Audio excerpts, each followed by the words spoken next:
Good morning, everyone. I hope this finds you well and living your very best life in Jesus Christ. In Landry's preschool class, his preschool class, they are currently learning about shadows, which I find interesting. The obvious tie-in this week is that this week was Groundhog's Day, where, as I'm sure you're aware, the story goes that with the groundhog seeing his shadow, that indicates that we will have 6 more weeks of winter. Well, in order to complete his assignments, Landry and I were to experiment with light and figure out how the position of the light changes the shadow.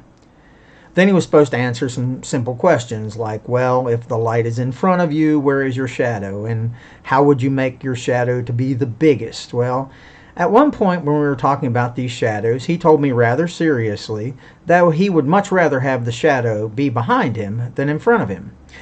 When I asked him why, he said very matter-of-factly, well, Pop, shadows are scary, and if it's in front of me, I can't see clearly. But if it's behind me, it's out of my way, and it won't scare me.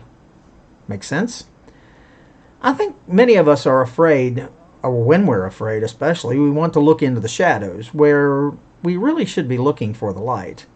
But I know it's hard sometimes to find the light when you're in what I call a season or a valley of shadows.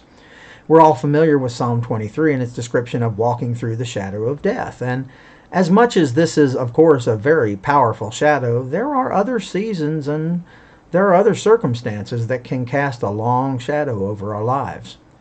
Perhaps right now you're going through the valley of the shadow of death. I hope not. It may be that you're going through the valley of the shadow of debt. It may be you're going through the valley of the shadow of conflict. It may be the valley of the shadow of depression, and it might be the valley of the shadow of discouragement. I mean, there are so many shadows in our lives. And then you add on top of those the shadows of past sins and regrets. Landry told me that shadows are scary, and he's right. Remember being afraid of shadows when you were lying in bed as a kid? I do.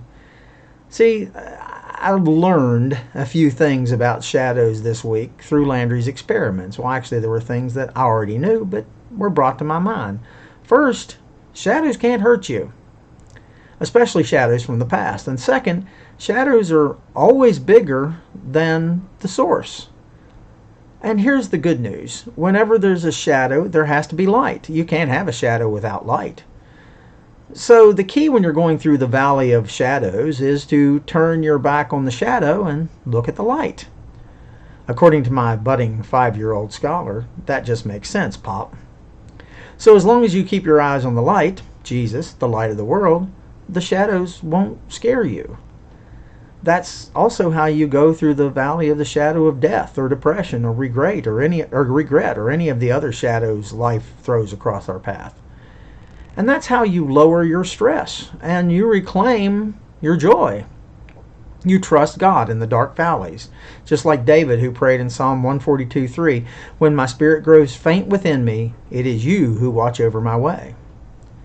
So as much as you might be tempted to stare back at the shadows in your past or let your problems cast a lingering shadow over you every day, look instead into the light of Christ as he shows you the way past all those scary shadows and into the brightest possible future with him.